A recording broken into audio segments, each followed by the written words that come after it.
48 jam sebelum akad, saya memergoki calon suami saya keluar dari kamar hotel mewah. Tangannya melingkar di pinggang sekretarisnya sendiri. Mereka tertawa. Mereka pikir saya tidak tahu apa-apa. Yang mereka tidak tahu seluruh hidup mewah pria itu. Mobil, apartemen, kartu kredit tanpa batas. Semuanya saya yang biayai. Dan semuanya atas nama saya. Saya tidak menangis di lorong hotel itu. Saya hanya tersenyum. Karena 2 hari lagi, di atas meja akad, tepat saat penghulu menunggu kata sah, saya sudah menyiapkan jawaban yang tidak akan pernah mereka lupakan seumur hidup. Halo, sahabat.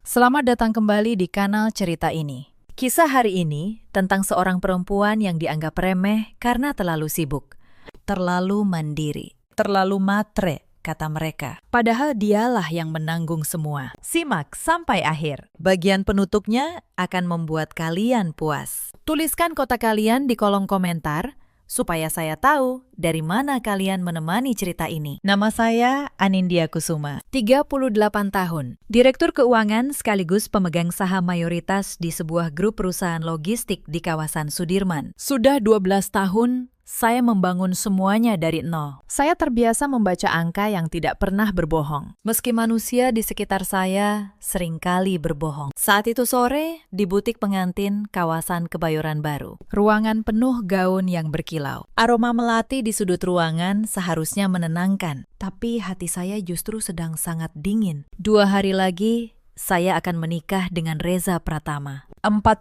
tahun. Pria yang dulu saya kira pelabuhan terakhir saya. Pria yang selalu berkata bahwa dia mencintai kesederhanaan saya. Padahal yang dia cintai hanyalah rekening saya. Saya menatap bayangan saya di cermin. Gaun itu pas di badan, tapi senyum saya tidak sampai ke mata. Reza datang terlambat seperti biasa. Ia mengecup pucuk kepala saya, lalu berkata pelan, "Sayang, aku ke toilet sebentar. Lanjutkan saja fittingnya." Ya, saya mengangguk. Iya, jangan lama-lama.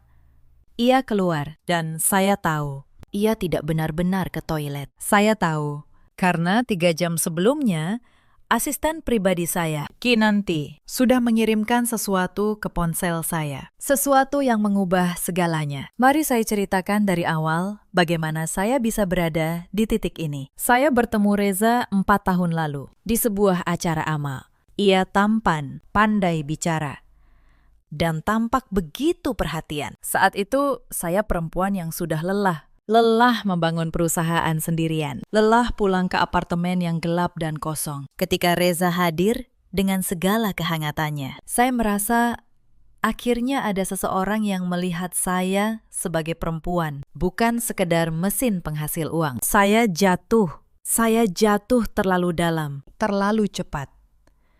Reza saat itu bekerja sebagai manajer menengah di sebuah perusahaan properti. Gajinya cukup, tapi gaya hidupnya jauh melampaui penghasilannya. Awalnya saya tidak peduli. Cinta membuat saya buta pada angka, sesuatu yang seharusnya menjadi keahlian saya. Setahun setelah kami berpacaran, perusahaan tempat Reza bekerja bangkrut. Ia kehilangan pekerjaan, dan disitulah saya mulai mengambil alih segalanya tanpa saya sadari. Aku ingin buka usaha kafe, Anin, katanya suatu malam. Tapi modalnya belum cukup. Saya memberinya modal 2 miliar rupiah. Saya membuka kafe itu di kawasan Kemang. Kafe yang selalu ia banggakan di depan keluarganya, seolah-olah itu hasil kerja kerasnya sendiri. Lalu, mobil. Reza bilang, mobil lamanya membuatnya malu bertemu klien. Saya membelikan mobil baru atas nama saya karena dia belum punya penghasilan tetap. Lalu, apartemen tempat kami sering menghabiskan waktu atas nama saya. Kartu kredit tambahan dengan limit tanpa batas supaya ia tidak merasa kecil saat membayar di restoran. Kartu suplemen dari rekening saya. Satu persatu, saya membangun seluruh dunia Reza Pratama. Dan satu hal yang tidak pernah saya sadari saat itu adalah ini. Semua yang saya berikan, saya catat. Bukan karena saya curiga, tapi karena saya seorang akuntan, mencatat sudah menjadi napas saya. Setiap transaksi, setiap pengalihan dana, setiap aset. terekam rapi dalam sistem keuangan pribadi saya. Kebiasaan yang kelak menyelamatkan saya. Yang menyakitkan bukan hanya uangnya. Yang menyakitkan adalah bagaimana Reza perlahan-lahan mengubah saya menjadi tidak terlihat. Di awal hubungan, ia memuji kemandirian saya. Tapi seiring waktu, kemandirian itu justru menjadi sesuatu yang ia gunakan untuk membenarkan kemalasannya. Kamu kan sudah hebat sendiri, katanya. Setiap kali saya berharap ia ikut menanggung sesuatu. Buat apa aku capek-capek? Pak, kamu bisa. Saya membiarkannya. Karena saya pikir mungkin memang begitulah cinta. Memberi tanpa menghitung. Padahal menghitung adalah pekerjaan saya. Dan saya sengaja menutup mata terhadap angka yang paling penting, yaitu seberapa banyak saya kehilangan diri saya sendiri. Setiap kali ada acara keluarga Reza, sayalah yang membayar semuanya. Catering, sewa tempat, oleh-oleh untuk kerabat. Tapi di depan semua orang, Reza yang berdiri menerima ucapan terima kasih. Seolah-olah dialah yang dermawan. Dan saya, sang penyandang dana, hanya duduk di sudut, tersenyum. Menjadi istri yang baik, bahkan sebelum resmi menjadi istri, Bu Sariah pun memperlakukan saya seperti sumber yang tidak akan pernah kering. Anindya, Cafe Reza butuh renovasi. Anindya, adik Reza mau kuliah, biayanya belum ada. Anindya, mobil ibu sudah tua. Setiap kalimat selalu diakhiri dengan tatapan penuh harap. Dan saya, yang terlalu takut dianggap pelit, selalu mengangguk. Selalu membuka rekening saya. Mereka menyebut saya beruntung. Padahal merekalah yang beruntung. Beruntung menemukan perempuan yang begitu haus akan rasa diterima. Sampai rela membayar mahal hanya untuk merasa menjadi bagian dari sebuah keluarga. Tapi semua keberuntungan punya batas. Dan batas itu adalah saat saya menyadari, di balik semua senyum dan pujian, mereka memandang saya bukan sebagai manusia, melainkan sebagai dompet berjalan. Ibu Reza, Bu Sariah, adalah perempuan yang sulit saya pahami. Di depan saya, ia manis. Di belakang saya, ia kerap berbisik kepada para tamu bahwa anaknya menikahi perempuan karir yang sudah tidak muda lagi. Seolah saya beruntung dipilih, bukan sebaliknya. Saya menelan semua itu demi Reza, demi pernikahan yang saya impikan. Sampai 3 bulan sebelum hari akad, angka-angka mulai berbisik kepada saya. Suatu pagi, saat saya memeriksa mutasi kartu kredit suplemen yang saya berikan kepada Reza, ada satu transaksi yang membuat saya berhenti. Sebuah toko perhiasan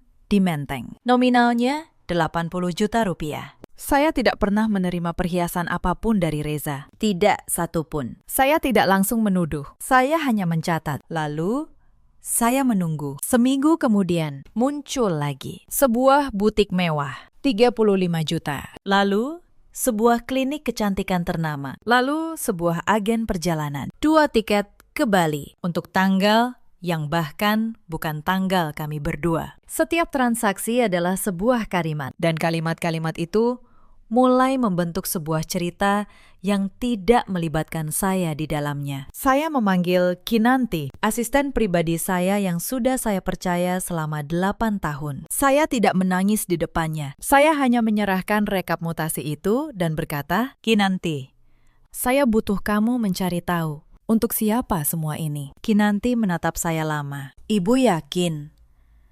"Saya tidak pernah seyakin ini," jawab saya.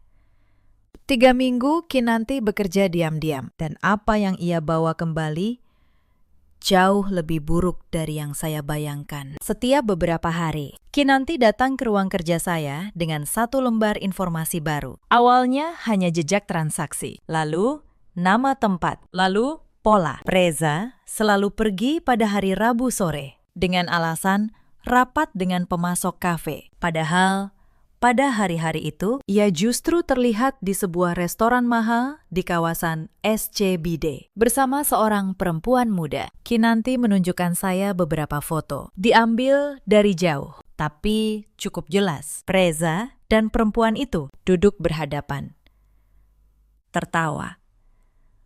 Tangan mereka bersentuhan di atas meja. Bahasa tubuh yang tidak bisa berbohong. Saya menatap foto-foto itu satu persatu. Setiap foto adalah satu sayatan baru. Tapi saya tidak membiarkan diri saya runtuh. Saya hanya berkata, lanjutkan. Kinanti, saya butuh tahu siapa dia. Saya butuh tahu sejauh apa ini sudah berjalan. Ibu yakin tidak ingin berhenti sampai di sini saja? Tanya Kinanti pelan. Suaranya penuh khawatir. Saya tahu ini menyakitkan. Bu, saya menatapnya. Justru karena ini menyakitkan, saya tidak boleh berhenti. Kalau saya berhenti sekarang, saya akan menikahinya. Dengan keraguan ini menggerogoti saya seumur hidup. Saya harus tahu semuanya, sampai ke akar. Kinanti mengangguk. Ia mengerti. Selama 8 tahun bekerja untuk saya, ia tahu bahwa ketika saya memutuskan untuk mengetahui sesuatu, saya tidak akan berhenti sampai seluruh kebenaran terungkap. Maka, penyelidikan berlanjut, dan satu persatu kepingan itu mulai membentuk gambaran yang utuh. Perempuan itu bernama Fania, 26 tahun, sekretaris pribadi Reza di kafe yang saya biayai. Perempuan yang beberapa kali saya temui, yang selalu menyapa saya dengan senyum paling sopan, yang pernah berkata, Pak Reza beruntung sekali punya calon istri seperti ibu. Dialah yang menerima perhiasan 80 juta itu. Dialah yang memakai tiket ke Bali itu bersama Reza dengan uang saya. Malam itu, saya duduk sendirian di ruang kerja saya. Di atas meja kaca yang sama, tempat saya menandatangani kontrak bernilai miliaran. Tempat saya mengalahkan para pesaing pria yang dulu meremehkan saya sebagai perempuan. Dan di meja yang sama itu pula, saya harus menelan kenyataan bahwa saya telah ditipu mentah-mentah. Saya bisa saja menelpon Reza saat itu juga, berteriak, membatalkan pernikahan, mempermalukan dia. Tapi saya tidak melakukannya, karena membatalkan pernikahan hanya akan membuatnya lolos dengan ringan. Ia akan menyalahkan saya, mengarang cerita bahwa sayalah yang berubah, dan tetap menikmati hidup mewah yang saya bangun untuknya. Tidak. Saya seorang direktur keuangan. Saya tidak menyelesaikan masalah dengan emosi. Saya menyelesaikannya dengan strategi. Saya membuka laptop. Saya mulai menyusun sebuah rencana. Tenang, rapi, tanpa satupun air mata. Malam itu, saya menulis semua yang harus saya lakukan dalam sebuah daftar. Bukan daftar balas dendam. Saya tidak suka kata itu. Bagi saya, ini adalah daftar pembersihan. Membersihkan hidup saya dari segala sesuatu yang tidak pernah benar-benar milik saya untuk diberikan. Dan membersihkan diri Reza dari segala sesuatu yang tidak pernah benar-benar menjadi miliknya. Saya bisa saja mempermalukannya secara diam-diam, mengirim bukti itu ke keluarganya, lalu membatalkan pernikahan tanpa keramaian. Tapi saya tahu, dengan cara itu, Reza akan tetap memutarbalikkan cerita. Ia akan berkata kepada semua orang bahwa sayalah yang berubah, sayalah yang dingin, sayalah yang gila kerja sampai melupakannya. Ia akan menjadi korban, dan saya akan menjadi penjahat. Tidak. Kebenaran harus terungkap di tempat yang sama, di mana kebohongan itu hampir dirayakan. Di hadapan semua orang yang diundang untuk menyaksikan kemenangan palsunya. Hanya dengan begitu, tidak akan ada satupun versi cerita yang bisa ia karang untuk menyelamatkan dirinya. Saya menatap daftar itu lama. Lalu saya menutup laptop. Untuk pertama kalinya dalam berminggu-minggu, saya tidur dengan nyenyak karena saya tahu mulai besok saya tidak lagi menjadi korban. Saya menjadi orang yang memegang kendali. Mari saya ceritakan bagaimana saya menyiapkan semuanya. Insiden pertama, saya tidak boleh bertindak gegabah. Saya harus memastikan semua bukti utuh sebelum saya bergerak. Maka selama 3 minggu menjelang akad, saya berpura-pura menjadi calon istri yang paling berbahagia di dunia. Saya tersenyum saat Reza datang. Saya memujinya. Saya membiarkannya merasa menang. Karena orang yang merasa menang adalah orang yang paling lengah. Kamu kelihatan beda, Anin, kata Reza suatu malam. Lebih lembut. Lebih nurut. Saya tersenyum. Mungkin karena sebentar lagi aku jadi istrimu. Ia tertawa puas. Ia tidak tahu Setiap kali ia tertawa. Satu paku lagi tertancap di peti yang sedang saya siapkan untuknya. Insiden kedua, saya memanggil notaris pribadi saya, Pak Broto, ke kantor. Diam-diam, saya minta ia menyiapkan seluruh dokumen kepemilikan aset. Mobil itu atas nama saya. Apartemen itu atas nama saya. Model cafe tercatat sebagai pinjaman pribadi dengan perjanjian yang dulu Reza tanda tangani tanpa membaca. Karena ia terlalu sibuk merasa dirinya penting. Bu Anindya, kata Pak Broto sambil membuka map. Secara hukum, semua aset ini sepenuhnya milik ibu. Kafe pun, jika ibu tarik modalnya, akan lumpuh dalam hitungan hari. Reza tidak memiliki apapun di atas kertas. Tidak ada satupun. Saya mengangguk pelan. Itulah yang ingin saya pastikan. Pakistan. Insiden ketiga, saya menghubungi pihak bank. Sebagai pemilik rekening utama, saya memiliki kuasa penuh atas semua kartu suplemen. Saya tidak memblokirnya sekarang. Belum. Saya hanya menjadwalkan pemblokiran, tepat untuk satu momen tertentu yang sudah saya tandai di kalender. Hari akad, saya ingin mereka, Reza dan Fania, masih merasa kaya raya sampai detik terakhir. Saya ingin mereka membeli, memesan, berfoya-foya, sampai persis pada saat semuanya runtuh di tangan saya. Insiden keempat, 2 hari sebelum akad, hari di butik pengantin itu, Reza pamit ke toilet, dan saya tahu kemana sebenarnya ia pergi. Kinanti sudah mengikutinya sejak pagi. Ponsel saya bergetar, sebuah foto masuk. Reza di lobi sebuah hotel mewah di kawasan Senayan, bersama Fania. Tangan pria itu melingkar di pinggang perempuan itu, mesra, tanpa beban.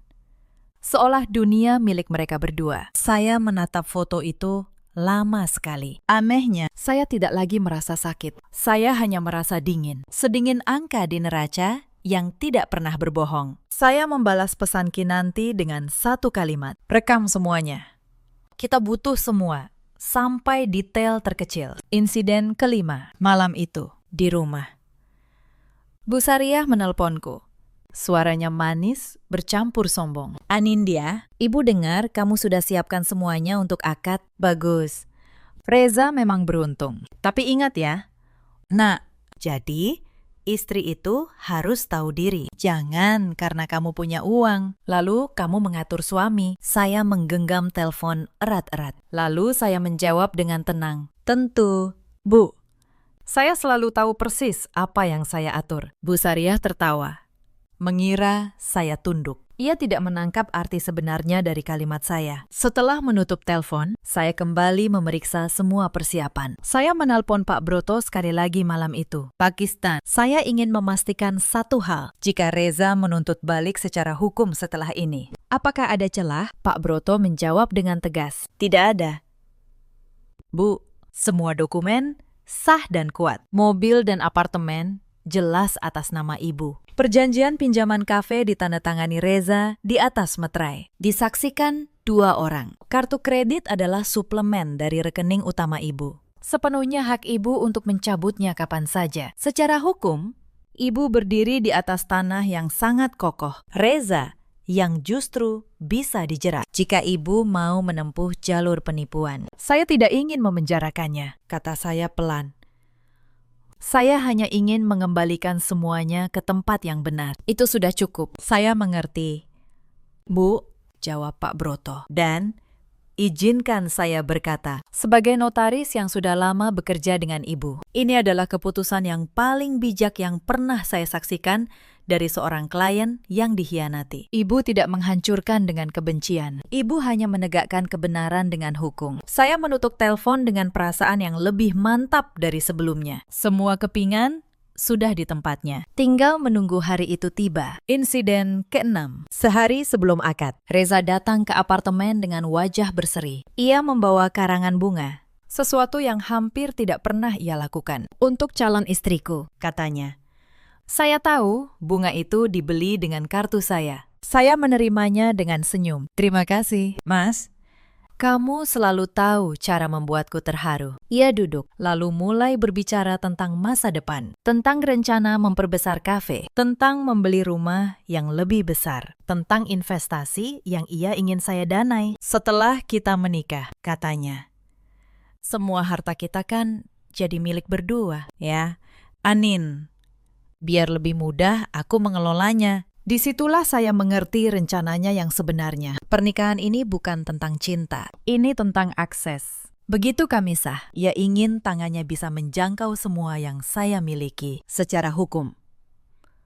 Saya tersenyum manis. Tentu, Mas, besok semuanya akan menjadi jelas. Setelah Reza pulang malam itu, saya melakukan satu hal terakhir yang belum saya lakukan. Saya mengundang Fania untuk bertemu, bukan sebagai calon istri Reza yang cemburu, melainkan sebagai pemilik kafe yang ingin berterima kasih kepada sekretaris terbaik. Kami bertemu di sebuah kafe netral, bukan kafe milik Reza. Fania datang dengan percaya diri, mengenakan pakaian mahal.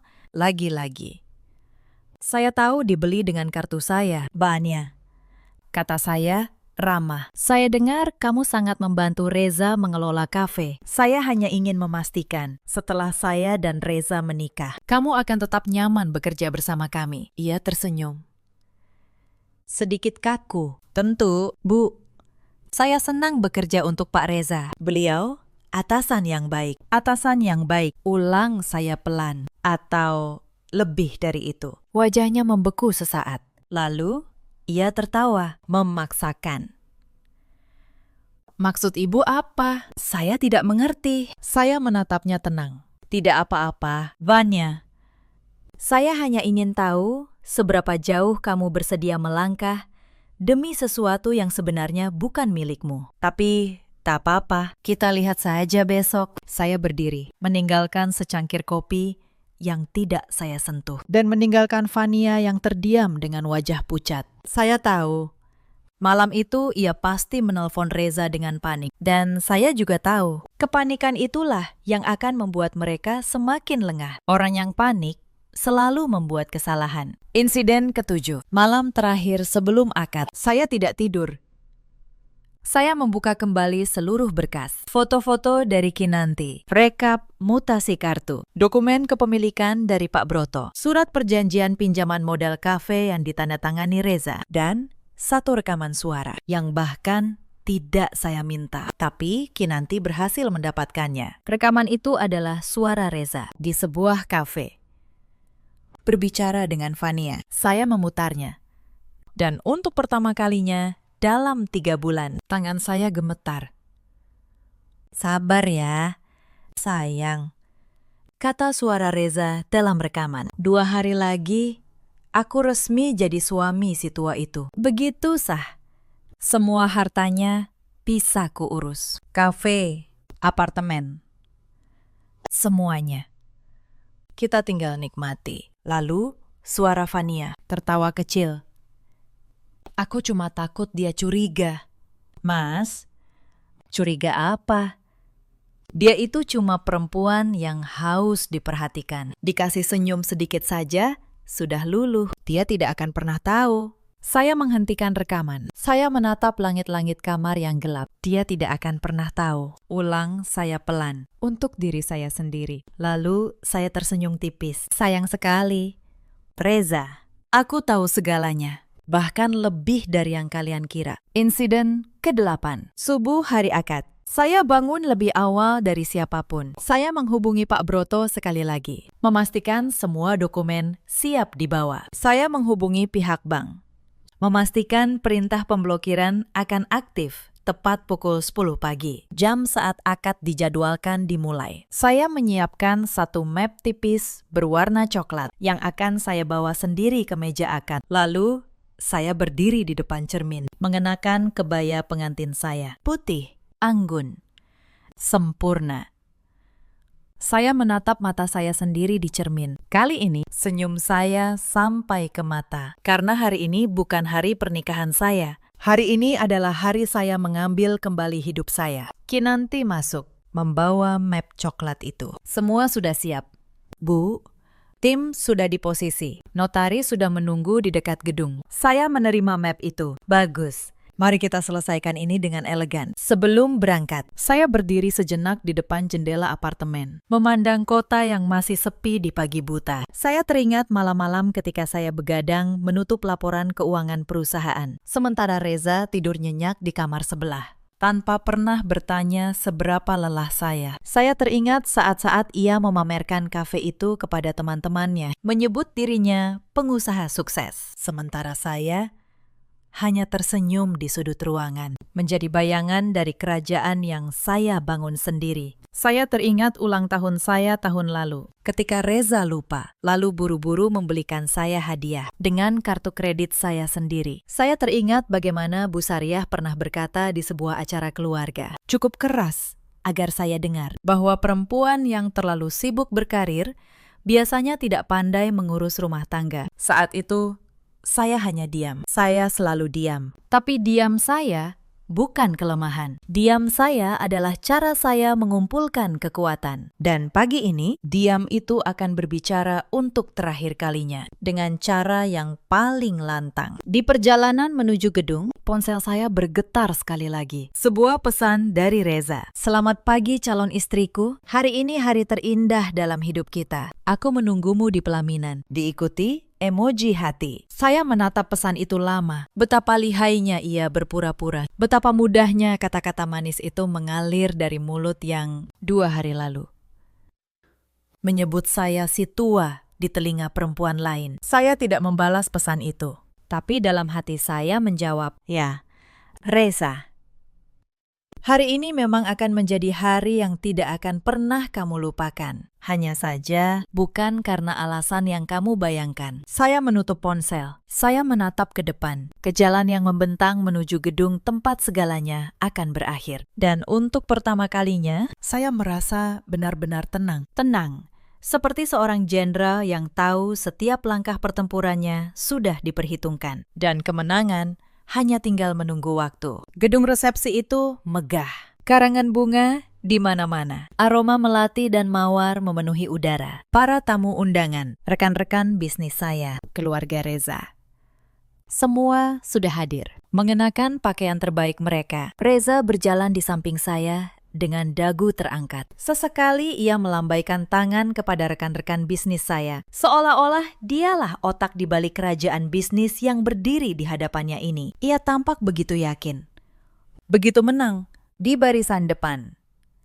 Bu Sariah duduk dengan anggun, mengenakan kebaya sutra yang harganya setara gaji setahun seorang karyawan biasa. Kebaya yang tentu saja dibeli dengan kartu saya. Ia berbisik kepada tamu di sebelahnya. Kemungkinan besar memamerkan betapa beruntungnya ia memiliki menantu seperti saya. Dan di sudut ruangan, dekat meja penerima tamu, saya melihatnya. Vania. Ia datang sebagai sekretaris yang membantu kelancaran acara. Ia berdiri di sana, memegang sebuah map, mengenakan kalung berlian. Berlian 80 juta itu. Dengan uang saya. Di hari pernikahan saya, ia menatap saya dan tersenyum sopan. Selamat ya, Bu Anindya. Semoga langgeng. Saya membalas senyumnya. Terima kasih. Vania, kalungmu indah sekali. Baru, ya. Wajahnya sempat memucat. Lalu, ia menguasai diri. Oh, ini hadiah dari adik saya. Bu, begitu, kata saya pelan. Adikmu pasti sangat menyayangimu. Saya berjalan ke meja akad. Penghulu sudah duduk. Saksi sudah siap. Reza mengambil tempat di sebelah saya. Wali. Penghulu. Semua menunggu. Ruangan menjadi hening. Penghulu membuka acara, membacakan ketentuan. Lalu tiba saatnya. Ijab kabul. Reza menggenggam tangan saya. Telapaknya berkeringat. Ia menatap penghulu, siap mengucapkan kalimat yang akan dalam pikirannya. Membuka pintu menuju seluruh harta saya. Penghulu mulai. Saudara Reza Pratama, ucapkan. Maaf, kata saya. Pelan, tapi cukup jelas untuk membuat seluruh ruangan terdiam. Saya melepaskan tangan saya dari genggaman Reza. Sebelum akad ini dilanjutkan, kata saya sambil berdiri. Izinkan saya menyampaikan sesuatu kepada para tamu yang terhormat. Reza menoleh. Wajahnya pucat. Anin, kamu ngapain? Duduk. Bisiknya panik. Saya tidak duduk. Saya mengambil map coklat dari tangan Kinanti yang berdiri di belakang saya. Dan saya berbicara dengan suara yang tenang. Suara yang biasa saya gunakan di ruang rapat saat menutup negosiasi miliaran rupiah. Bapak dan Ibu sekalian, nama saya Anindya Kusuma. Banyak dari Anda mengenal saya sebagai Direktur Keuangan, sebagai pemilik perusahaan. Tapi hari ini, izinkan saya memperkenalkan diri sebagai sesuatu yang lain. Sebagai perempuan yang nyaris menikahi seorang penipu. Suara berbisik mulai menjalar di ruangan. Bu Sariah berdiri dari kursinya. Anindya, apa-apaan ini? Kamu mempermalukan keluarga kami. Mempermalukan. Saya menoleh kepadanya. Tetap tenang. Saya belum menyelesaikan kalimat saya. Bu, tolong duduk. Anda akan ingin mendengar ini sampai habis. Saya membuka map coklat itu. Saya mengeluarkan lembar pertama. Ini, kata saya. Mengangkat selembar dokumen. Adalah surat kepemilikan mobil yang selama ini dikendarai Reza. Mobil yang ia banggakan di depan kalian semua. Atas nama siapa mobil ini? Atas nama saya, Anindya Kusuma. Saya mengeluarkan lembar kedua. Ini surat kepemilikan apartemen tempat Reza tinggal. Atas nama saya, ini perjanjian pinjaman modal kafe di Kemang. 2 miliar rupiah. Ditandatangani oleh Reza Pratama sendiri, yang menyatakan bahwa itu adalah utang pribadi kepada saya. Kafe yang ia akui sebagai miliknya, padahal modalnya sepenuhnya milik saya. Wajah Reza berubah putih seperti kertas. Anin, hentikan. Ini tidak perlu dibahas di sini. Tidak perlu. Saya menatapnya. Kamu yang bilang kemarin bahwa setelah menikah, semua harta kita menjadi milik berdua, supaya lebih mudah kamu mengelolanya. Aku hanya ingin para tamu tahu, harta yang mana yang ingin kamu kelola itu. Saya mengeluarkan lembar berikutnya, rekap mutasi kartu kredit. Dan ini, catatan transaksi kartu kredit yang saya berikan kepada Reza. Perhiasan 80 juta di sebuah toko di Menteng. Tiket ke Bali untuk 2 orang. Klinik kecantikan. Butik mewah. Semua dibeli dengan uang saya. Saya menoleh perlahan ke arah sudut ruangan untuk seorang perempuan bernama Fania. Seluruh ruangan menoleh ke arah Fania. Wajahnya pucat pasi. Kalung berlian di lehernya kini terasa seperti tali yang menjeratnya. Ia mundur selangkah, mencengkeram map di tangannya. Berlian yang ia kenakan hari ini. Lanjut saya. Di pernikahan saya. Adalah berlian yang dibeli dengan kartu kredit saya. Sebuah hadiah, katanya, dari adiknya. Padahal hadiah itu dari calon suami saya sendiri. Bu Sariah jatuh terduduk kembali ke kursinya. Mulutnya terbuka, tapi tidak ada kata yang keluar. Reza mencoba meraih lengan saya. Anin, dengar dulu. Itu semua bisa dijelaskan. Fania cuma sekretaris. Saya menarik lengan saya. Lalu, saya mengeluarkan ponsel saya dari dalam map. Aku setuju. Mas, memang harus dijelaskan. Tapi biar kamu sendiri yang menjelaskannya. Dengan suaramu sendiri. Saya menekan tombol dan rekaman itu berputar. Jelas. Ke seluruh ruangan, melalui pengeras suara kecil yang sudah disiapkan Kinanti. 2 hari lagi, aku resmi jadi suami si tua itu. Begitu sah, semua hartanya bisa kuurus. Kafe, apartemen, semuanya. Kita tinggal nikmati. Lalu tawa Fania. Aku cuma takut dia curiga. Mas, curiga apa? Dia itu cuma perempuan yang haus diperhatikan. Dia tidak akan pernah tahu. Rekaman berhenti. Ruangan benar-benar senyap. Senyap yang menulikan. Si tua itu, kata-kata itu menggema di antara para tamu. Wajah Reza kini bukan lagi pucat. Ia abu-abu. Ia menatap sekeliling. Mencari satu saja wajah yang membelanya. Tidak ada. Di barisan tamu, seorang pengusaha senior yang sudah lama menjadi mitra bisnis saya berdiri perlahan. Ia adalah Pak Hendra, pria yang saya hormati, yang dulu sempat meragukan saya karena saya perempuan, lalu berubah menjadi salah satu pendukung terbesar saya setelah melihat cara saya memimpin. Ia menatap Reza dengan pandangan jijik, lalu menatap saya dengan anggukan penuh hormat. Tanpa kata, anggukan itu mengatakan segalanya. Ia tahu siapa yang benar di ruangan ini. Saksi Akad, seorang ustadz yang dihormati di lingkungan keluarga Reza, menutup buku catatannya pelan-pelan. Akad tidak bisa dilanjutkan dalam keadaan seperti ini, katanya dengan suara berat.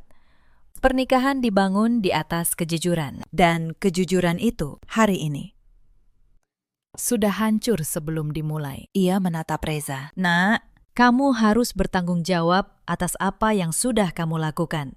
Beberapa kerabat Reza yang tadinya duduk dengan bangga, kini menunduk, tidak berani menatap siapapun. Bisik-bisik berubah menjadi gumaman yang semakin keras. Seorang bibi Reza bahkan berdiri dan meninggalkan ruangan, tidak tahan menyaksikan aib yang terbuka di depan mata. Saya berdiri di tengah semua itu, tenang. Saya tidak menikmati penderitaan mereka, tapi saya juga tidak merasa bersalah, karena setiap kata yang saya ucapkan adalah kebenaran. Dan kebenaran tidak butuh permintaan maaf. Reza akhirnya meledak. Kamu pikir kamu siapa? Suaranya bergetar penuh tekanan. Tanpa aku, kamu cuma perempuan kesepian yang sibuk dengan angka. Aku yang membuatmu merasa dicintai. Saya menatapnya dengan pandangan yang sulit diartikan. Dicintai. Ulang saya pelan. Kamu tidak pernah mencintai saya, Reza. Kamu mencintai rekening saya, mobil yang saya beli, apartemen yang saya bayar, kafe yang saya danai selama 4 tahun. Saya memberikan segalanya agar kamu terlihat sukses di mata keluargamu. Dan kamu membalasnya dengan menyebut saya si tua di belakang saya, sambil menghabiskan uang saya untuk perempuan lain. Saya menutup map coklat itu hari ini. Semua itu berakhir. Saya menoleh kepada Pak Broto yang sudah berdiri di pintu masuk ruangan. Ia mengangguk dan melangkah maju. Bapak dan Ibu, kata Pak Broto, saya notaris Bu Anindya. Saya tegaskan secara hukum, seluruh aset yang disebutkan tadi sah milik Bu Anindya Kusuma. Per hari ini, perjanjian pinjaman modal kafe ditarik. Pemilik kafe wajib melunasi 2 miliar rupiah atau menyerahkan aset. Mobil dan apartemen akan ditarik kembali oleh pemiliknya yang sah. Lalu saya melihat ke jam dinding gedung. Pukul 10:02. Ponsel Reza berbunyi. Lalu ponsel Fania. Notifikasi dari bank. Saya tahu persis apa isinya. Semua kartu kredit suplemen telah diblokir. Semua fasilitas dimatikan. Tepat pada saat ini, Reza menatap layar ponselnya dengan tangan gemetar. Kartuku diblokir semua. Ia mendongak menatap saya. Panik. Anin, kamu tidak bisa melakukan ini. Sudah saya lakukan, kata saya. Tenang, mulai detik ini, kamu kembali menjadi Reza Pratama yang saya temui 4 tahun lalu. Manajer menengah yang kehilangan pekerjaan. Tanpa mobil, tanpa apartemen, tanpa kafe, tanpa apapun. Karena memang tidak ada satupun yang pernah benar-benar milikmu. Bu Sariah bangkit. Suaranya kini memohon. Anindya, tolong. Pikirkan nama baik keluarga. Jangan begini. Saya menatapnya dengan tenang. Nama baik. Bu, di mana nama baik itu? Ketika Anda menyebut saya perempuan tua yang beruntung dipilih anak Anda. Di mana nama baik itu?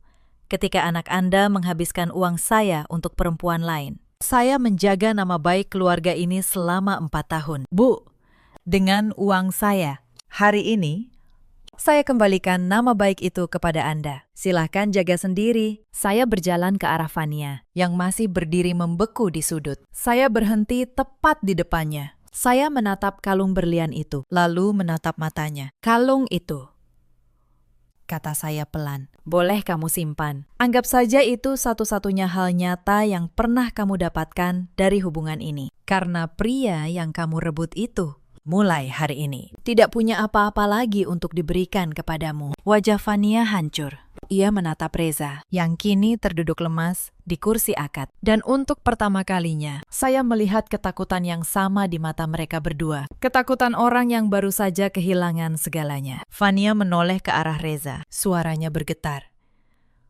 Reza, ini benar. Semua yang kamu kasih ke aku, pakai uang dia. Reza tidak menjawab.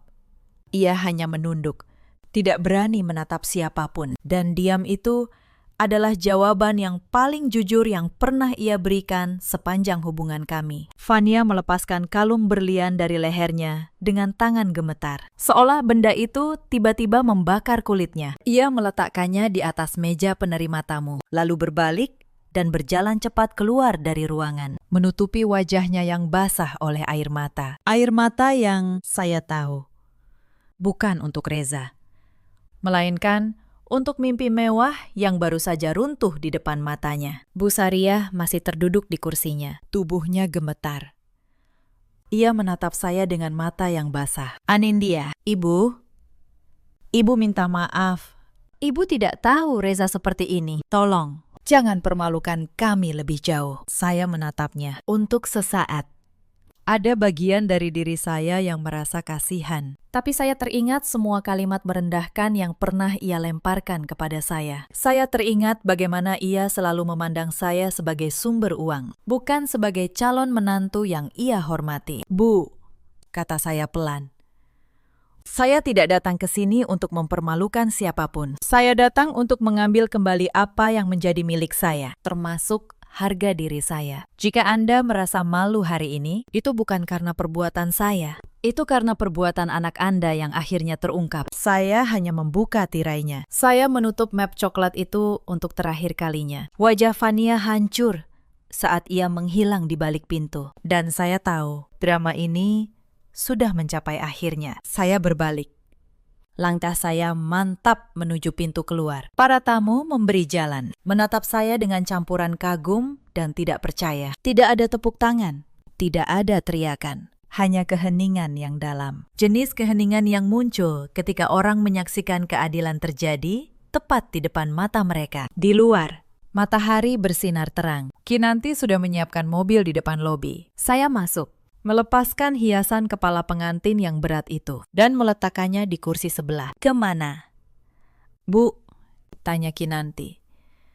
Menatap saya dari kaca spion. Ke kantor, jawab saya.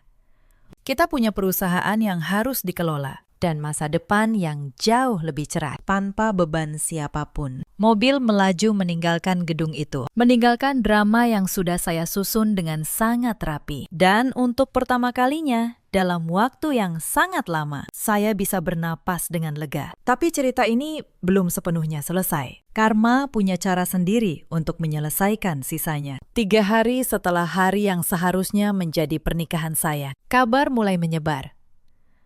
Bukan saya yang menyebarkannya, saya tidak perlu. Para tamu yang hadir hari itu, banyak di antaranya rekan bisnis dan tokoh masyarakat, sudah cukup untuk membuat cerita itu mengalir sendiri dari mulut ke mulut. Kafe di Kemang menjadi yang pertama tumbang. Ketika modal saya ditarik, kafe itu kehilangan seluruh dana operasionalnya dalam hitungan hari. Para karyawan yang selama ini digaji dari rekening yang sebenarnya milik saya, tidak lagi menerima upah. Mereka berhenti. Pemasok menagih utang. Dalam 2 minggu, kafe yang dulu Reza banggakan di setiap kesempatan itu menutup pintunya. Papan namanya dicopot.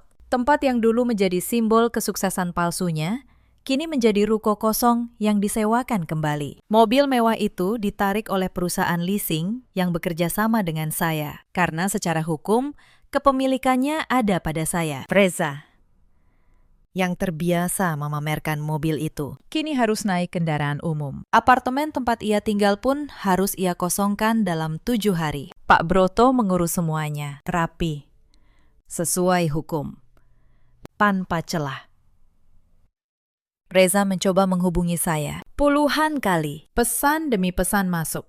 Awalnya marah, lalu mengancam, lalu ketika ia menyadari ia benar-benar tidak punya apa-apa, pesannya berubah menjadi rengekan. Ia memohon. Ia bilang ia hilaf. Ia bilang Fania hanya menggodanya. Ia bilang ia masih mencintai saya. Saya tidak membalas satupun.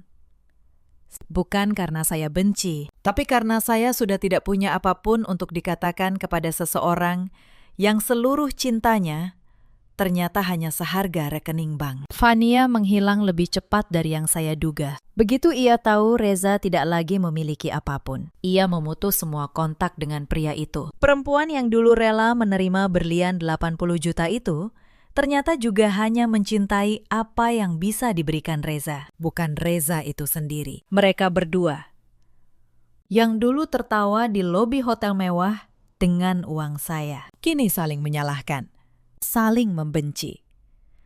Dalam kemiskinan yang mereka ciptakan sendiri. Saya pernah mendengar kabar bahwa Fania sempat datang ke kantor saya, ingin menemui saya. Mungkin untuk meminta maaf, mungkin untuk meminta sesuatu. Saya menolak bertemu. Kinanti yang menemuinya di lobi dan menyampaikan satu kalimat dari saya. Bu Anindya bilang, beliau tidak menyimpan dendam. Beliau hanya menyimpan pelajaran. Dan pelajaran itu cukup untuk kalian renungkan seumur hidup. Bu Sariah adalah yang paling sulit menerima kenyataan. Selama ini ia merasa keluarganya terhormat. Padahal kehormatan itu dibangun di atas uang menantu yang ia rendahkan. Setelah kejadian di gedung itu, ia kehilangan muka di hadapan seluruh kerabat dan tetangga. Cerita tentang anaknya yang menipu calon istri sendiri menyebar ke seluruh lingkungan. Undangan-undangan sosial yang dulu selalu ia terima mulai berhenti. Kebaya sutra mewahnya tidak lagi punya tempat untuk dipamerkan. Suatu hari, beberapa bulan kemudian, Bu Sariah mengirim surat tulisan tangan ke kantor saya. Isinya permintaan maaf, panjang, penuh penyesalan. Ia menulis bahwa ia menyesal telah memandang rendah saya, menyesal telah membela anaknya secara membabi buta, menyesal tidak melihat siapa sebenarnya yang berhati tulus dalam keluarga itu. Saya membaca surat itu sampai habis, lalu saya menyimpannya di laci. Saya tidak membalas, bukan karena saya kejam, tapi karena beberapa maaf datang terlambat ketika luka sudah berubah menjadi pelajaran. Dan pelajaran tidak membutuhkan balasan. Ia hanya butuh dijalani. Sementara itu, hidup saya justru mekar, tanpa beban menanggung gaya hidup orang lain. Keuangan pribadi saya pulih dengan cepat. Perusahaan saya berkembang. Saya membuka cabang baru di 2 kota. Saya yang dulu dipandang sebagai perempuan kesepian yang haus perhatian, kini berdiri lebih tegak dari sebelumnya. Dan yang paling berharga, saya menemukan kembali diri saya. Diri yang sempat hilang di antara semua pengorbanan yang tidak pernah dihargai. Saya kembali menjadi perempuan yang percaya pada kemampuannya sendiri, yang tahu nilainya tidak ditentukan oleh apakah ada seorang pria di sampingnya. Beberapa rekan bertanya, apakah saya menyesal tidak menikah hari itu? Saya selalu menjawab dengan jujur, saya tidak menyesal. Saya justru bersyukur karena hari itu saya tidak kehilangan seorang suami. Saya kehilangan seorang penipu. Dan sebagai gantinya, saya mendapatkan kembali harga diri saya, utuh, tanpa retak.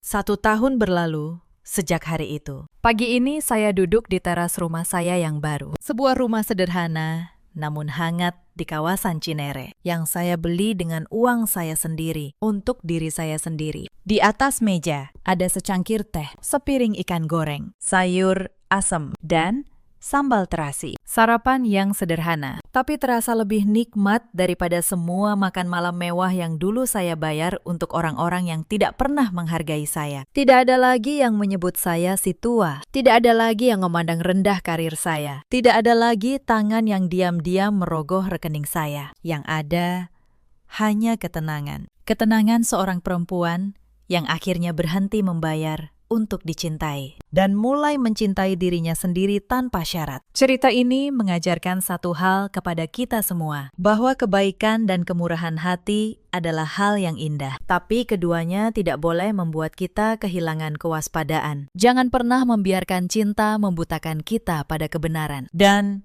jangan pernah sekalipun mengukur nilai diri kita dari seberapa banyak yang bisa kita berikan kepada orang yang tidak pernah berniat memberi balik. Di luar sana, ada banyak perempuan yang seperti saya dulu. Perempuan yang kuat di mata dunia, tapi rapuh di hadapan seseorang yang pandai berkata manis. Perempuan yang terus memberi, berharap suatu hari pemberian itu akan dibalas dengan cinta yang tulus. Kepada kalian, saya ingin berkata, harga diri kalian tidak pernah bisa dibeli, dan tidak seharusnya kalian jual demi rasa takut sendirian. Ada juga banyak pria seperti Reza di luar sana. Pria yang melihat perempuan mandiri bukan sebagai mitra sejajar, melainkan sebagai tangga untuk naik. Dan ada pula para ibu, seperti Bu Sariah, yang membela anaknya tanpa pernah bertanya pada kebenaran. Sampai akhirnya, kehormatan yang mereka jaga mati-matian runtuh oleh tangan mereka sendiri. Reza, kabarnya kini kembali bekerja sebagai karyawan biasa di sebuah perusahaan kecil. Fania sudah lama menghilang dari hidupnya. Bu Sariah hidup dengan penyesalan yang tidak bisa lagi ia perbaiki. Mereka semua menerima apa yang mereka tanam. Bukan karena saya membalas dendam, tapi karena hidup punya neraca sendiri, dan neraca itu sama seperti neraca keuangan saya, tidak pernah berbohong. Sementara saya berdiri di tempat yang jauh lebih tinggi dari sebelumnya. Bukan hanya secara materi, tapi secara jiwa. Saya kehilangan seorang calon suami di hari itu, tapi saya menemukan kembali diri saya yang sejati. Perempuan yang tidak bisa lagi dimanipulasi oleh kata-kata manis. Perempuan yang memegang kendali penuh atas kebahagiaannya sendiri dalam hidup.